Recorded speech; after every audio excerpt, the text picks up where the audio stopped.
intro? Sure. Do it. Cherry Castle. This map looks just devastating. Like, this map is scary looking. It's beautiful. It's scary looking in my mind. I don't know if you can tell what race I play, but... Well, yeah. Technically I play all of them, but it's scary looking in my head. Alright, ladies and gentlemen, welcome to the very first game of Saturday Night Starbow. At the bottom right, playing on Team Ascension, in fact, as the Blue Zerg, it's Glave. And his opponent, in the top left-hand corner, it is the Red Terran player, Jams. James. I feel like it could just be a guy named James, and on it, and just someone already had James, and he's like, "Dang it, it's Jams." Actually, I think his name actually is James. James. I think I'll have to ask him at some point. And it's actually a little bit weird obsing Starbow, because like, while I've casted it before, I've never been the observer. What you need to do, or what they should do, is, you know, in game, or the default hotkey of space is like the most recent actions that occurred. Just as the observer, just like cycle through those. Just keep hitting space. Just keep hitting space and cycle through them. It's not an actual way to do it, but that's something I've always thought would be funny. That would actually be really cool. You can do it in a normal game, I think. Glave will be the first to get a scout off with his lovely drone. Sadly, the SCV of Jams in the top right-hand corner will not do it, but man, Glave, he's very careful with the scouting. We'll move up and just see a CC first from Jams. You know, it's actually been quite some time since we've seen a CC first, even though it is TVZ. Although I think the last person to do it in a tournament was Moxie. And I believe Moxie is in this tournament also, correct? I hope so. I think he was. I love his play. Have you ever watched him play Brood War? I've never watched him play Brood War. I've played the Brood War campaign. I've never played an actual game of Brood War, though. Dude, Moxie's amazing at Brood War. But of course, Moxie isn't playing this game, so who cares? So the map is... so the map is Cherry Castle. It's pretty... There's nothing too spectacular about it. It kind of has a slightly... fighting spirit vibe, except it does have some of these mineral only expansions. Otherwise, and of course there's no expansion in the middle. A lot of area in the middle for those fights to go down, but both players opening incredibly macro intensive. We see the extra macro hatch in Glave's main base even. While the drone of, actually Glave's drone from the top left-hand corner does escape that base, eventually gets CC being lifted up to the natural, gets out, and now Jams just going into that bio, which can work very well against Zerg in Starbow. We'll see how that actually pans out for him. I actually haven't seen TVZ in Starbow in ages. I've not either, so I'm 100% winging it. I don't trust anything I say. All right. Of course, I do. I imagine we'll probably just see 3-hatch Muta, or even, I don't know. Maybe Glaive could be awesome and just like sprint for Hive, go for really fast adrenal glands. I don't know if that's like a thing, but that'd be so dope. I mean, it could work on a larger map like this that may allow you to have some extra time to get those upgrades out. Adrenal glands does require Hive, as you mentioned, so it'll still be a while until that it can actually happen. For now, though, Glaive is very patiently scouting as much as he can. I love that Metabolic Boost just has a different picture in Starbow. Yeah. It doesn't even do anything differently. It's just different picture. Yeah, although the Lings don't get wings or anything, so it kind of makes sense that they changed the icon. Just Ling running. It's not Metabolic Boost. Just Ling speed right here. For now, Jams maybe looking to take a third expansion off the back of this. We do see Glave being very careful. He's got his lings out of the map, trying to control or at least see when Jams doesn't move out. And actually, what do we got there? That is the Spire, as you mentioned, in 3-base Spire, at least 3 Hatch Spire. Be pretty good in Starbow, pretty good in Brood War, but we'll see how it actually works against Jams here. Jams just going heavy into bio. No missile turrets up in any of his bases yet, really, but he does have the engineering bay if he needs to. Yeah, assuming he starts putting them up in about 20 to 30 seconds, he should be completely fine. I'm really curious to see how many turrets we'll see, if he's going to go more Glave style and have a ton of turrets, or try to rely on his Marine Medic micro. Because Stim is ready, but we'll have to see, of course.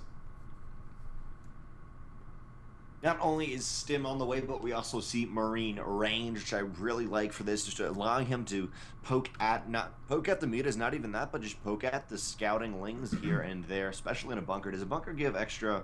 Yeah, plus on range also in Starbow. So very long range Marines will be possible in this game, which I really like, just making the bio so much more strong. And we do see Jams throwing down 2 missile turrets at each base, being very careful, as you said, playing a little bit more heavy, and does not want to have to pull his units out of position for a potential ling run by. It is natural. Yeah, however, this move out from Jams is pretty scary, and there's only 1 spine at the front. Typically, if you're going to go for mutas, you need at least 5 spines, and there we do finally see Glave going for 2 more spines, but he's need a lot more. And uh-oh, there's a ling run by in the natural. He's going for the missile turrets. He will be able to get at least one of them. Probably the second one. It's on fire, and mutas get it anyway. Oh, goodness. There has been enough time, and Jams did not pull back his main army, so he's got Marines in his natural. He's got everything he needs to defend, even though he lost those missile turrets. So for now, I mean, Glave, he's got to be really scared. He's getting 4 spines down at 3 are complete, and now all his lings are gone. He does have the mutas still trying to attack into this natural. Oh, muta's trying to fight Marines. The heal just doesn't quite work. Glave, Muta's trying to fight, not too happy about that. Muta's trying to fight Marines with medics. That just doesn't happen. Now the natural base of Glave could potentially go down here, but the Spine Girl is just a little too powerful. The medics are the ones that have to run away, and I guess in theory, the medics just kind of sit there like, oh crap, we can't actually attack. We didn't think about this. I don't know how much Brood War you played, but did you ever have those times where it's just like 2 medics alive? Like your whole army's dead, but 2 medics just healing each other? I think I've played the campaign before, so kind of. Gotcha. It's the same thing in StarCraft 2 when you have the medevacs awkward. Like, I don't have any army, but I have like 5 medevacs left. Yeah. Or if you're Maru and you have like 12. Glaive's still just accumulating a ton of mutas over on the right-hand side of the map, I guess the middle, trying to do damage and buying himself time. He knows maybe he can pull back the army of Jams at his front. Off the back of this, we do see Glave take a bottom left-hand sneaky ninja base while his mutas trying to do work, and they will be able to pick off the Marines one by one as they come out, and just buying himself time because he will be getting up to lurkers, which I really like here, and I love the ninja base in the bottom left. We'll see if he can actually survive until then, though. All the Marines are being pulled back, and potentially these mutas could actually get caught between the missile turrets and some Marines. Yeah, and one thing to note about this hatchery down here is that there are a few players who actually do that, but they don't really care that it will get spotted, especially if the opponent sees, rallied units or whatever. Just because it can easily transition into another expansion down in the natural. Gonna have 2 separate fully functional bases, but now we see a huge move out from Glave right here. Currently it is 40 army supply to 39, so not too much different, but dang, that is a lot of lings. 36 lings, 6 mutas currently out of the map, and 3 lurkers. There is also a marine line for Jams moving out. They may hit head-to-head, or the lurkers can go down. Nice scan. We'll see any burrowed lurkers. Lurkers trying to get on the other side of that scan. They do get there. Barely, actually, they are in the scan, but they will kind of start to rebuke and push back Jams' marine force. I'd love to see the mutas. How many mutas still alive? Actually, decent amount of mutas. Only 3 in total. Yeah, only 3. So a lot of mutas did go down, but I'd love to see the mutas still trying to harass while this position has been taken, allowing Glave to kind of hold it, but we'll pull back with each scan. Oh, he's going to need to burrow those lurkers soon. There's the burrow. will be able to do this. And by the way, just gotta say in Starboat, I love the permanent SCV. I still don't fully understand exactly how it works, but it's always a cool thing. Well, I mean, it's exactly what it sounds like. It's a, it's a free SCV essentially. It is blind for a while, so you can't. I don't know the whole stuff about it. I only drop it on mineral lines, so I can't really comment on it. We do finally see some tanks, some tanks coming out, and siege mode is almost done. So we really get against those lurkers, of course. Uh-oh! Mutas almost get caught out. Oh, goodness. And there goes the last of the mutas. Here comes a huge attack from Glave, trying to surround with the lurkers and doing quite a bit of damage, actually. Lings do get on top of the army, but just not quite enough. Positioning is a little bit too good. But, this is... Lurker will provide time for the rest of the lurkers to kind of come. And now, yeah, positioning is very good, as you mentioned, Finn. There's a one siege tank on the high ground, though, which will be shelling, and there's no overlord, at least there yet, to actually provide that high ground vision, though. Glave is just going to kind of leapfrog forward from these lurkers. Yeah, yeah, he does need to retreat, and he does exactly that. Finally, vessels on the way, of course. He will need those for those irradiates, and we do have a Defiler Mound for Glave. Of course, Defiler's probably the best unit that Zerg has, or at least the best support unit. I imagine we'll just see Swarm, although if he wants to be cool, he'll get Plague. And then we'll go all Korean and be Plague. Oh, Scourge do see this dropship. Trying to hunt it down. Jams is he's gonna need to drop some of these units, unless the Scourge go for a smoke bag. Oh my goodness! Get it? Yep. Oh! We'll take it down. Only 2 Marines and a medic get out. And does he know about this base? He doesn't. Well, he's going to now. Moving up into that. There's only a couple Marines here. Hydra did just pop out a few seconds ago, but it will be moving into the middle top right where the main fights are going down. Jams does now have a science vessel, so a little bit more versatile. This fight does have some air control here. Yeah, I mean that's a big army for Jams, but the positioning for Glave is just a little bit too good. Oh no, he almost went for an engagement, but very indecisive right now. And with these Lings having to pull back to the bottom left, oh, maybe they won't. For a second, I was going to say with the Lings being pulled back, maybe something can happen, but won't still. 2 siege tanks are finally out, actually 3 in total, allowing Jams and Glave here to kind of put their own footholds into this battle. Both are going back and forth. Lurkers will have to pull back from this position, and Jams is going to be surging forward. He's got a lot of medics, got a lot of Marines, almost 1 medic per Marine here. He's got amazing health care. Jams pushing forward, and now Glave is starting to get pushed back, even though he's very aggressive early on. The one issue I feel like is that Glave will start to have that bottom left-hand base mining out. Or not mining out, but he is starting to send drones over there. So we do see that third base of Jams going down now, trying to compensate. And I'd like to point out that by Avex to do in-game sound. Oh, oops. There's no irradiate even started for Jams. So here does come the engagement. Scourge take out the vessel immediately. Well, Swarm was just a little bit too good. Jams will need to back out. Very nice. Lurkers do aggressively go forward right as the siege tank unsieges. A beautiful play right here by Glave, and Glave will take back his kind of side of the map. Both players very aggressive right in the middle here, and I'm still worried about Jams because just the amount of lurkers here. If he's not careful without the siege tank fire, easily the lurkers get right on top of him. They just run forward, burrow, and then that Marine bio starts to wane. Oh my goodness.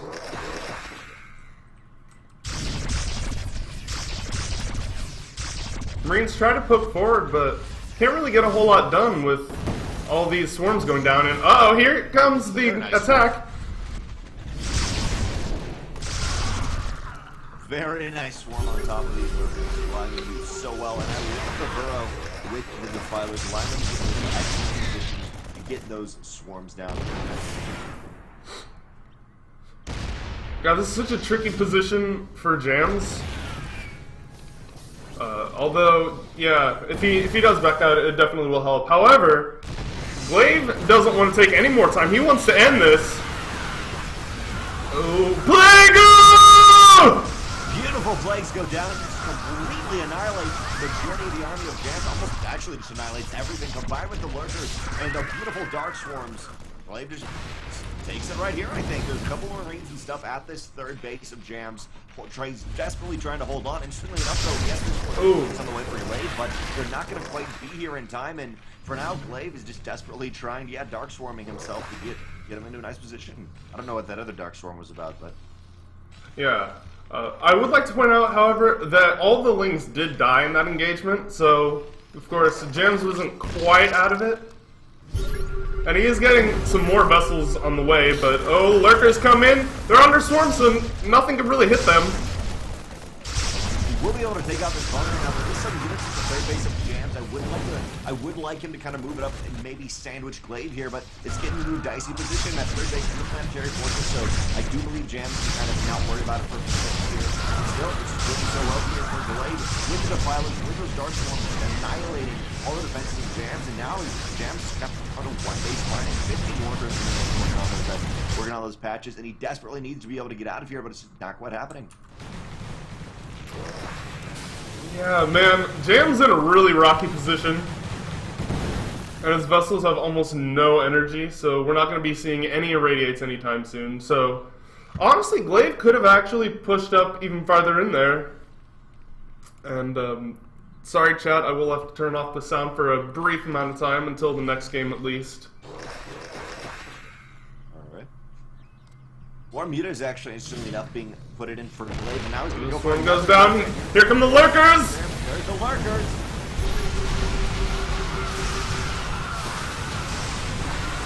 And the plagues just annihilating James back. He's so low in health, and he's only got 2 medevacs at the moment, or sorry, 2 medics.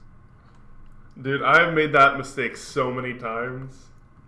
Although I tend to call dropships medevacs.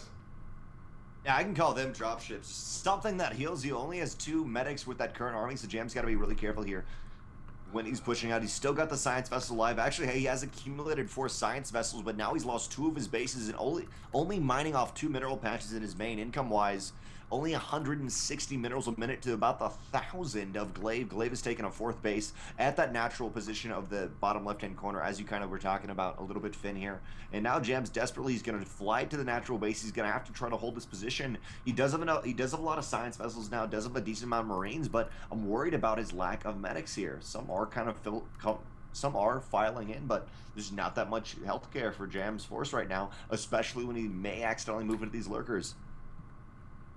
Oh man, the positioning on these lurkers is so brutal. But, I mean, he does have a few radiates, but I'm not sure if he'll really have the time to make too many more. Although, oh, very nice plague right there. Nice plague and nice irradiate on both sides, but now Jam's so low on health, everything he cannot afford to move into these lurkers. Maybe can't even afford to take this 3rd base here. We do see seven Ultralisks on the way for Glave, and Chitinous plating coming in off the back of this, and looks like he's just starved out his opponent and is just waiting for the final punches. He does not have that many defilers left, but with the Ultras, why even need the defilers? And man, these poor medics, they have no energy and almost no health either. And, ooh, lurkers are gonna come in. Good swarm. And I think this might be it. Although, really good radiate. Oh, GG. Glave takes game 1, I believe. That is game 1.